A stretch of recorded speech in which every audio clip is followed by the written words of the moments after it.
je viens de perdre genre 30 minutes à essayer de comprendre pourquoi mon micro était toujours en off. Je sais pas si vous aussi vous avez ce micro qui coûte archi pas cher, que j'avais acheté il y a genre des années, qui s'appelle le Comica V30 Lite. Et quand je le branche, il y a marqué off sur ma caméra, ce que je ne comprends pas, et je sais même pas si depuis le début que je l'ai, ça se trouve ça fait ça, et que j'ai juste jamais compris comment l'activer. Donc je sais pas si c'est parce qu'il est cassé et qu'il faut que j'en rachète un, ou si c'est juste que j'ai fait une mauvaise manip, il faut juste que je l'active, parce que j'avoue que là ça me saoulerait de devoir acheter un micro. Ça fait quelques vidéos que du coup je filme sans micro et je trouve le son pas incroyable. Du coup je sais pas quoi faire. Si vous avez vous aussi ce problème, dites-moi comment vous avez fait pour le régler. Auquel cas je vais racheter un micro. Je vois déjà mon argent partir, alors qu'en plus c'est la période de Noël, vraiment pas une bonne période pour dépenser. Oh ça c'est horrible. Déjà cette base, vous savez très bien, je l'affectionne pas particulièrement, c'est une base matifiante. Et à chaque fois que je commence à l'utiliser, même quand je la secoue, il y a de l'eau qui sort et je trouve ça dégueulasse. Mais en tout cas aujourd'hui j'ai envie de faire un full face make-up, mais comme j'en faisais avant. C'est-à-dire vraiment mettre plein de fond de teint et me tartiner la gueule. J'ai vraiment envie de retrouver ce geste de mettre pas mal de maquillage, de... Bon, j'allais dire prendre mon temps pour faire mon make-up, sauf qu'en fait là c'est même pas possible vu que j'ai perdu tellement de temps à essayer de faire fonctionner mon micro que je vais être en retard pour ce que j'ai à faire aujourd'hui. Donc je pourrais même pas vraiment prendre mon temps, mais au moins je vais pouvoir me faire un full face. Et pour ça je vais utiliser le fameux Unlimited Foundation dont je parle souvent, sauf que celui-ci il est grave orange. Comme d'hab, j'ai jamais de fond de teint un matin, donc c'est un fond de teint vraiment trop orangé. Et ça peut passer en été, sauf que là je sais que je suis un peu palote, donc je vais mettre le Shape Tape de chez Tarte, mais en très petite quantité parce qu'il est tellement épais. Et honnêtement je le trouve pas très agréable sur la peau, donc voilà, j'ai fait un petit mix de très orange et très blanc, car voilà ce que j'ai dans mon kit make-up. Moi c'est vraiment pas du tout les trucs à ma teinte. J'ai tout sauf ma teinte en gros. Mais ouais, comme je disais, le Shape Tape je le trouve tellement épais sur la peau et c'est hyper désagréable. Donc du coup même quand là je le mélange avec un autre fond de teint, j'essaye de pas trop en mettre. Et honnêtement, je l'avais déjà dit dans d'autres vidéos, mais je comprends pas du tout la hype du Shape Tape de chez Tarte. Bien sûr que la couvrance elle est incroyable et que c'est ça qui fait qu'il est super connu parce qu'il est hyper couvrant, mais il est tellement asséchant. Je me dis même s'il couvre aussi c'est pour faire un effet dégueulasse tellement c'est sec par la suite et que ça marque, ça va pas. Après je suppose que ça c'est peut-être juste mon type de peau qui colle pas avec ce concealer. Plutôt l'inverse, le concealer qui colle pas avec mon type de peau. Mais en tout cas c'est vraiment pas un produit pour moi ou un produit que je comprends. Mais comme vous l'avez vu dans plein d'autres vidéos, je regrette pas non plus de l'avoir acheté parce que je l'utilise souvent en base à paupières et il est vraiment incroyable en base à paupières. Parce que justement je me dis quand on a les paupières grasses, et j'ai un petit peu les paupières grasses, avoir une base sèche un petit peu, c'est vraiment bien, et vu qu'elle est trop claire pour moi, c'est vraiment une base qui fait bien ressortir la couleur. Donc moi elle marche très bien pour moi en tant que base à paupières, mais pas du tout en tant que concealer. Mais du coup j'ai trouvé un concealer qui me convient et c'est le Lancôme, le Tinted Ultra Wear, qui pue l'essence. Franchement ça c'est un truc que je comprends pas. Après c'est pas non plus le meilleur concealer sur terre, parce que je sais que moi qui ai vraiment le dessous des yeux très sec parfois vu que je fais de l'eczéma autour des yeux, il peut être un petit peu quand même asséchant, mais bon après d'un côté j'ai vraiment une peau atopique, donc je sais pas si je vais vraiment trouver un concealer qui couvre un minimum et qui n'est pas trop asséchant pour une peau aussi sensible que la mienne. Mais quand même celui-ci il fait bien le taf, parce que là par exemple quand là je le mets je vois pas d'effet sec et il est très beau quand même sur la peau. Ah ça m'avait tellement manqué de faire mon teint entier, là c'est dommage que je dois vraiment me presser, mais bon j'ai un peu l'habitude de me maquiller rapidement, parce que si vous voulez un petit peu un petit coup d'œil dans ma vie chaotique, je fais souvent les choses à la dernière minute, et quand je dis souvent c'est tout le temps, c'est à dire que même quand je suis grave en avance, que je me suis réveillée bientôt, que j'ai pris mon petit déj, que tout va bien et que je peux juste après avoir pris mon petit déj aller me préparer, non. Je décide de scroller sur mon téléphone jusqu'à que j'ai que 30 minutes pour me maquiller et pour me préparer à sortir, ce qui est totalement débile, mais je sais pas, dans mon corps ça fonctionne comme ça, j'arrive pas à me dire je vais être en avance ou je vais bien me laisser du temps, ou même quand je me laisse le temps, au bout d'un moment je finis toujours par être en retard. Mais après j'arrive à la plupart du temps ne pas arriver trop en retard aux endroits où je veux être, mais c'est juste que moi-même je suis dans la merde parce que je me force à me presser et du coup je fais jamais vraiment les make-up que je veux, parce que parfois j'ai envie de grave m'appliquer mais j'ai pas le temps, donc du coup je fais tout à la va-vite, mes dégradés ils sont faits vraiment à la rapide et je sais qu'à chaque fois j'ai pas le résultat que j'aurais aimé avoir parce que je me suis juste pas du tout laissé le temps. Peut-être une mauvaise habitude à changer pour 2024 car oui, c'est la dernière vidéo de l'année et je me suis dit que on pourrait en profiter pour faire comme l'année dernière. Je crois que par contre je l'avais fait en début d'année 2023 et pas fin 2022. Je sais plus, mais en tout cas c'était une vidéo qui résumait un peu mon année 2022, qui faisait un bilan, donc je vous la mets dans le petit i.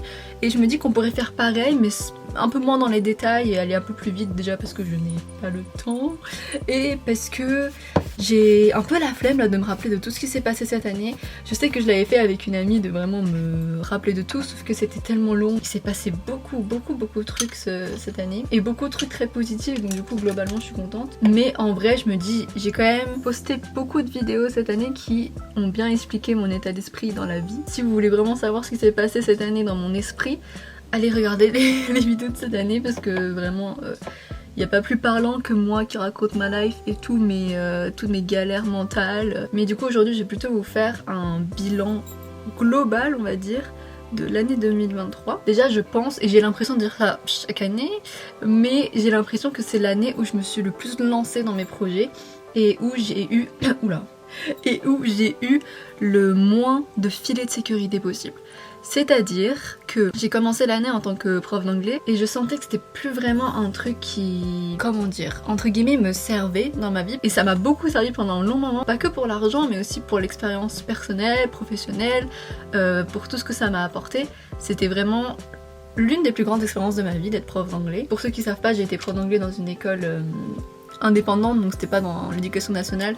Je donnais cours à des petits de 6 ans jusqu'à 16 ans, 17 ans je crois. Et c'était des classes, donc ça ressemblait vraiment à l'éducation nationale, dans le sens où c'était des cours en classe et pas des cours particuliers, mais ça reste des cours particuliers parce que c'est des cours extrascolaires pour les élèves. Et j'ai fait ça pendant 2 ans. J'ai arrêté officiellement là en septembre 2023, enfin octobre 2023. Bien sûr que être prof ça me plaît, j'aime le contact avec les élèves. Bon, pas tous les élèves, je vais pas mentir. Y en a qui, quand ils sont vraiment très chiants, c'est genre insupportable. Et c'est ça qui a fait aussi en sorte qu'il y a des fois où je détestais ce métier, c'est que vraiment il y a des élèves, je suis désolée hein, mais j'avais envie de les trucider tellement ils étaient insolents, relous, alors que je faisais en sorte que le cours soit super fun et super cool. Je comprends qu'il y a des élèves qui ont pas envie d'être là parce que les parents aussi les forcent. C'est pas ouf de la part des parents de forcer les enfants à prendre des cours extrascolaires qu'ils n'ont pas du tout envie de prendre. Bien sûr qu'il y a très rarement des élèves qui vont dire ouais j'ai grave envie de faire des cours d'anglais extrascolaires. Et des fois il faut un peu les forcer parce que c'est pour leur bien, parce que l'anglais c'est très important. Mais dans ce cas-là, les parents faut qu'ils fassent leur taf à la maison en leur expliquant les choses, en leur disant pourquoi prendre des cours d'anglais, parce que là j'avais l'impression que la plupart ils étaient là mais ils savaient même pas pourquoi ils étaient là, ils en avaient rien à faire, on dirait que c'était juste oui mes parents m'ont forcé donc je suis là. Mais en tant que parent, bon après je dis ça, j'ai pas d'enfant et je suppose que c'est beaucoup plus difficile que juste là moi qui n'ai pas d'enfant, je me permets de dire faudrait faire ci, faudrait faire ça. Mais je me dis que si jamais votre goal c'est vraiment que votre enfant apprenne le plus possible et qu'il aime apprendre et qu'il soit curieux d'apprendre, c'est pas juste en lui disant va prendre des cours d'anglais que ça va le faire. Il faut lui expliquer les choses, il faut lui donner envie, lui expliquer qu'il y a du fun dans l'apprentissage parce que c'est une école vraiment ludique pour le coup dans laquelle j'étais qui demandait beaucoup de jeux, même si c'était 1h30 de cours, on essaie de faire en sorte de bien équilibrer le truc, que ce soit pas juste 1h30 des élèves qui sont assis devant leur cahier qui font des exos quoi. Et je faisais vraiment de mon mieux pour que chaque cours soit un petit peu original ou que chaque cours ait un petit peu un truc qui les donne envie et je faisais toujours en sorte de faire des choses qui étaient en rapport avec leur hobby préféré etc. Et même ça, ça marchait pas très souvent parce que juste les enfants, ce qui peut être normal de leur part, c'est qu'ils ne veulent pas être là et donc du coup, bref, il y avait des moments où c'était vraiment hyper relou d'être prof. Mais bon, je sais pas pourquoi je me suis emballée dans tout un discours sur l'éducation, mais globalement, je sentais que c'était plus un truc qui me donnait envie de vraiment continuer long terme et ça avait jamais été, même dès le début où je lui avais postulé et tout, c'était jamais un truc qui était censé être long terme, mais en tout cas là je sentais vraiment que j'étais arrivée au bout de cette expérience et que j'avais tiré ce que j'avais à en tirer et que maintenant j'avais besoin d'aller vers autre chose et vers des choses qui me serviraient davantage pour ma vraie carrière, on va dire, dont l'écriture, dont le théâtre. Mais du coup vers le début d'année j'avais déjà lancé ma démission.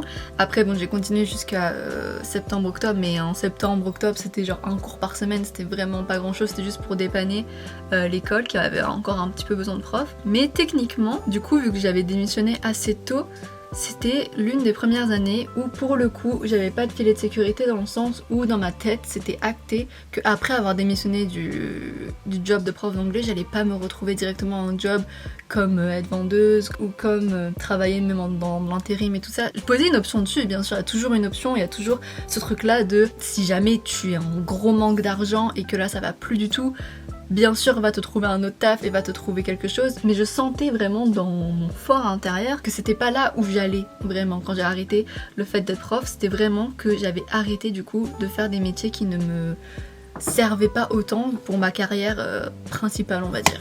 Et comme j'ai dit, je sais que je dis ça chaque année parce que l'année dernière je disais la même chose, parce que j'étais en mode bon, c'était la première année où j'avais arrêté les études.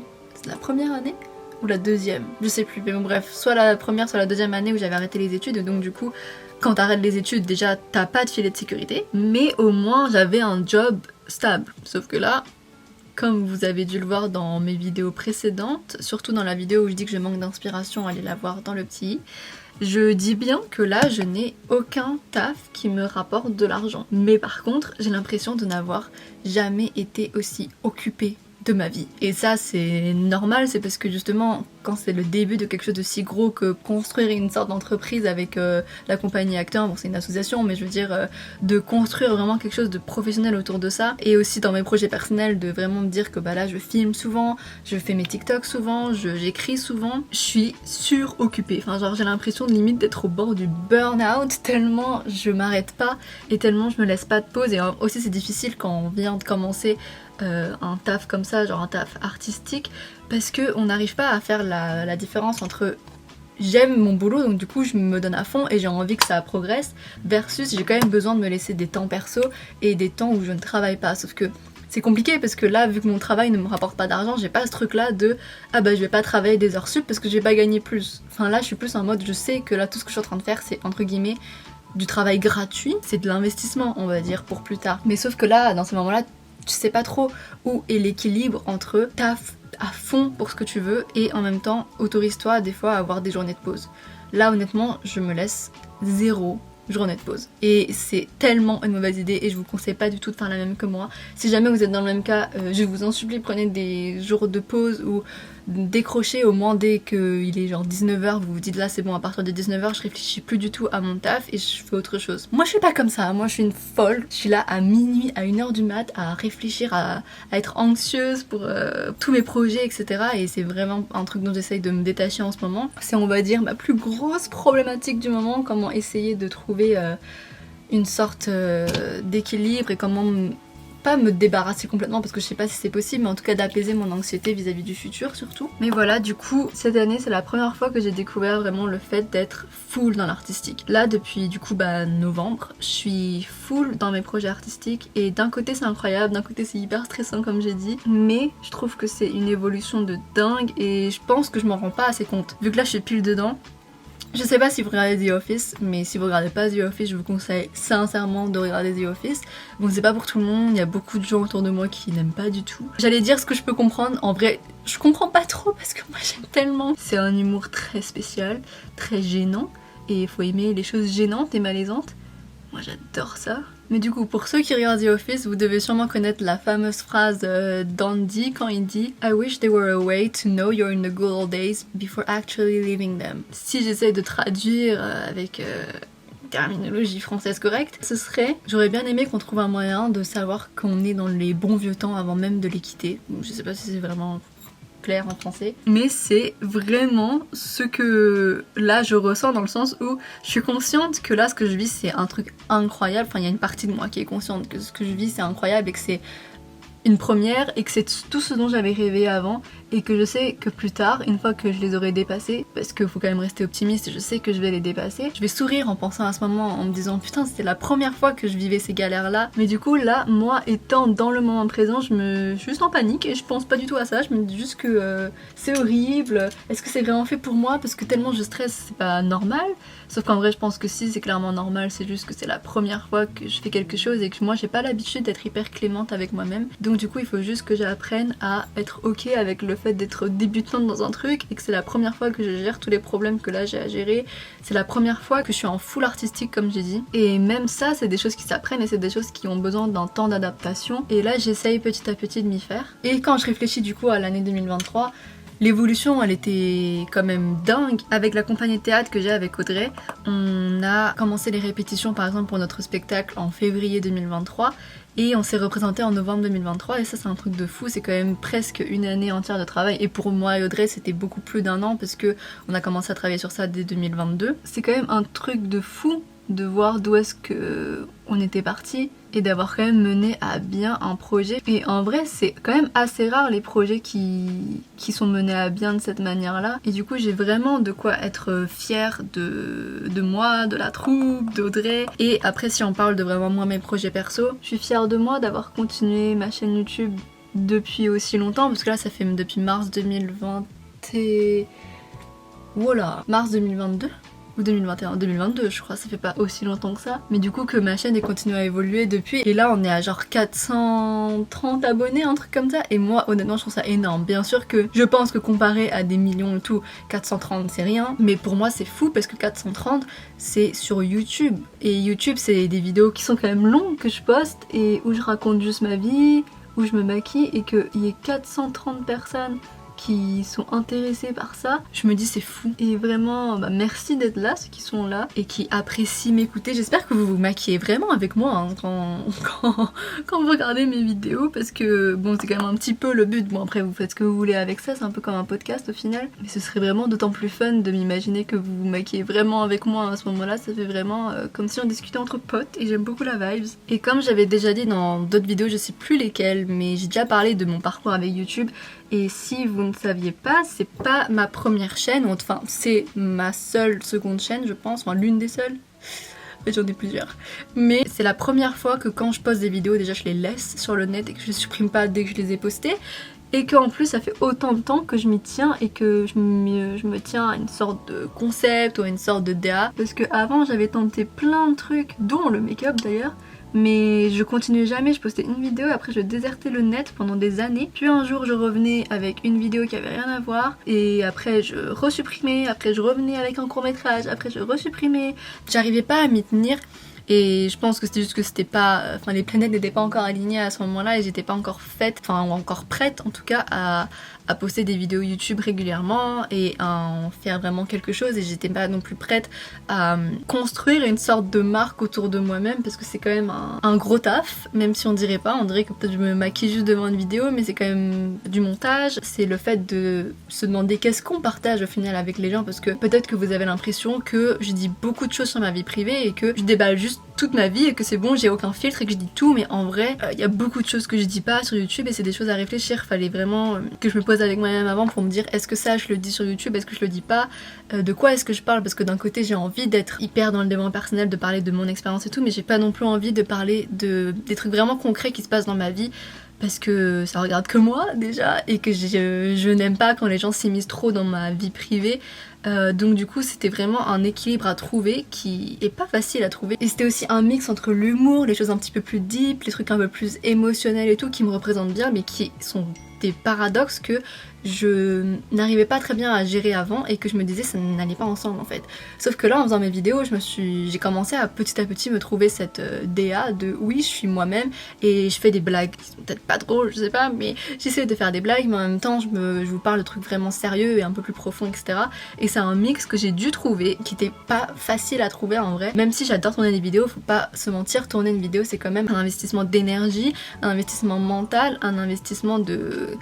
Je me montre au public et c'est pas un truc à prendre à la légère. Et du coup tout ça fait partie des raisons pour lesquelles je suis super fière d'avoir tenu YouTube depuis aussi longtemps et de toujours autant aimer. En vrai là, quand je tourne une vidéo, je suis toujours trop contente de la tourner et quand je monte aussi les vidéos, je me reconnais de plus en plus dans mes propres vidéos et je trouve ça super cool de se découvrir aussi à travers sa propre chaîne YouTube. Et la plupart du temps quand je monte mes propres vidéos, je me dis juste oh j'aime bien. Sincèrement j'aime bien, et oui peut-être qu'il y a des gens qui ont pas du tout kiffé mon contenu, pas du tout kiffé ma personnalité, mais c'est la vie. Et ma chaîne m'a vraiment permise de m'aimer plus. Et outre ma chaîne YouTube, il y a aussi TikTok, comme je l'ai dit plusieurs fois, j'ai un compte TikTok où je poste de la poésie, enfin donc moi qui interprète ma propre poésie. Et ça aussi c'est un rêve fou qui s'est réalisé parce que c'est pour la première fois obtenir une sorte d'approbation d'un public que je ne connais pas, d'une audience qui apprécie mon écriture et aussi comment j'interprète les poèmes. C'est un truc qui était jamais vraiment arrivé, enfin si,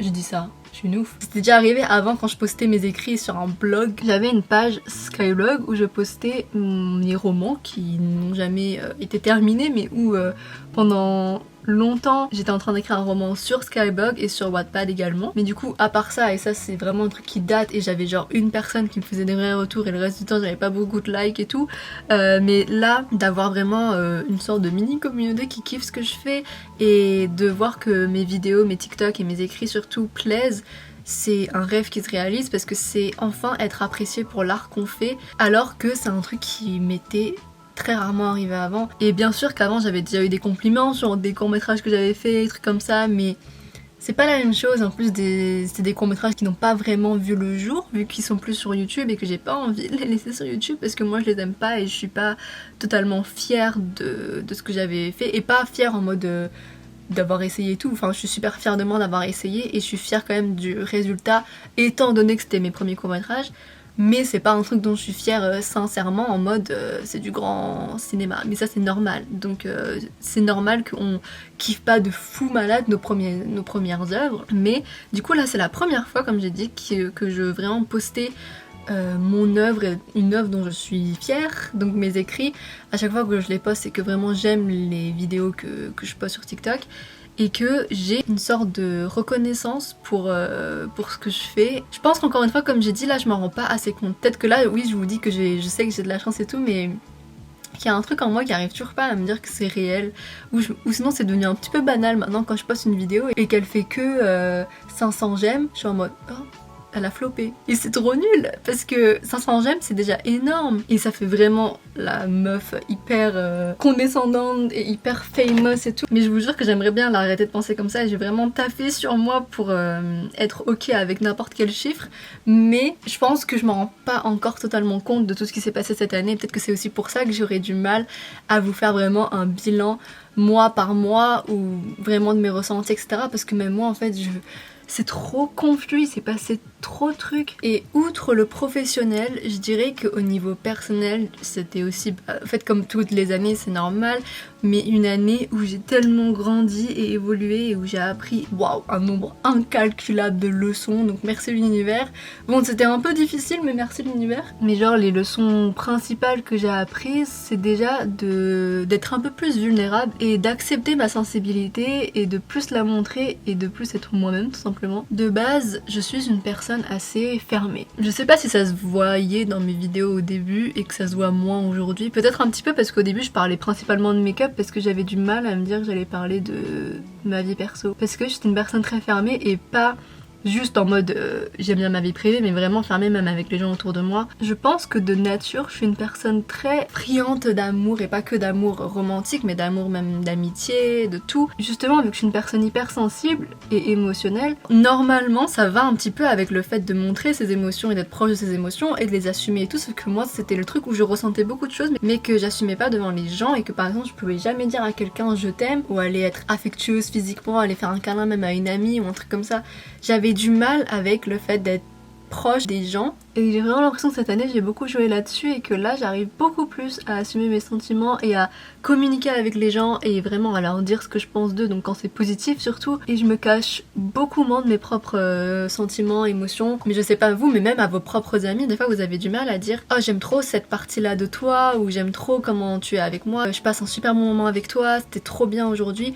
Ça c'est des choses que j'avais du mal à dire avant, ou que je disais un peu d'une manière gamine en mode ah c'était trop bien aujourd'hui, mais que c'était pas vraiment un truc assez aussi sincère que juste dire à quelqu'un juste pour te dire j'ai passé un super bon moment, c'était incroyable de t'avoir revu depuis tout ce temps, je suis fière de toi, de ce que t'es devenu, etc. Ça c'est des choses que je pouvais pas dire avant, faire des sortes de mini speech et tout en mode je t'aime trop. Ça pour moi avant c'était limite impossible. Et je sais que là j'y arrive beaucoup plus. Je le sens comme une libération et comme juste le fait, comme j'ai dit, de me rapprocher de moi-même et je me sens beaucoup plus moi-même maintenant. Et globalement, même si là je me rends compte que je suis encore dans une période un petit peu de stress actuellement, là de me rendre compte d'où je viens, ça me permet de relativiser un petit peu. Là je me dis bien sûr que je suis en stress et que je suis hyper anxieuse en ce moment et que vraiment c'est terrible. En ce moment mon mental il est dans un truc hyper sombre, comme j'ai dit je suis un peu au bord du burn-out, faudrait vraiment que je fasse un truc pour me reposer. Je sens quand même que en disant tout ça, en relativisant, je me rends compte que je viens de tellement loin et que c'est la première fois que je vis mes rêves à 100% et que c'est fou en fait, c'est juste incroyable. Et je pense que ça c'est un sentiment très universel, mais aussi je pense qu'il y a une grosse partie de moi qui a très peur que ça se termine. Et que c'est pour ça que là j'essaie de pas être trop heureuse pour moi, tellement j'ai peur que ce rêve que là je commence à construire, qui s'écroule dès demain. Je pense que ça c'est toujours l'envers du décor quand on commence à un peu réaliser ses rêves. Je tiens à dire que c'est hyper commun d'avoir peur du succès aussi. Et c'est un truc dont on parle pas beaucoup parce que globalement on a souvent juste peur de l'échec. Sauf qu'en vrai une peur très commune c'est la peur du succès. Parce que succès égale être très haut et quand on est très haut on peut tomber de très haut. Alors que on va dire que on a l'impression, et c'est faux, hein, que quand on est bas on peut pas tomber plus bas. Le choc sera un petit peu amoindri si on est déjà bas.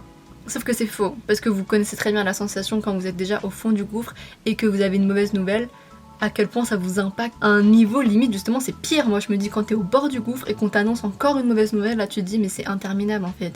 Et c'est là qu'on peut tomber dans la dépression, dans les trucs super graves. Et j'avais vu une vidéo d'ailleurs qui disait il n'y a rien de mal qui peut arriver juste parce que t'as accepté le bonheur ou parce que t'as juste été bien dans le moment présent. Et au début c'est difficile à entendre quand t'es quelqu'un qui a peur de l'échec, peur du succès également. C'est un truc où tu te dis bah si justement j'ai beaucoup à perdre, parce que imagine je monte mes espoirs trop haut et qu'après ça genre. Et bah déjà faut se dire que quand on espère quelque chose, déjà on le manifeste, on le visualise et donc du coup il va peut-être arriver sachant qu'on l'a manifesté. Et en plus de ça, au moins ça voudrait dire qu'on aurait passé un bon moment. Peut-être que oui la fin, imaginons que on travaille dur pour un truc et que pendant tout le truc on a grand espoir que ça se passe et qu'à la fin ça se passe pas.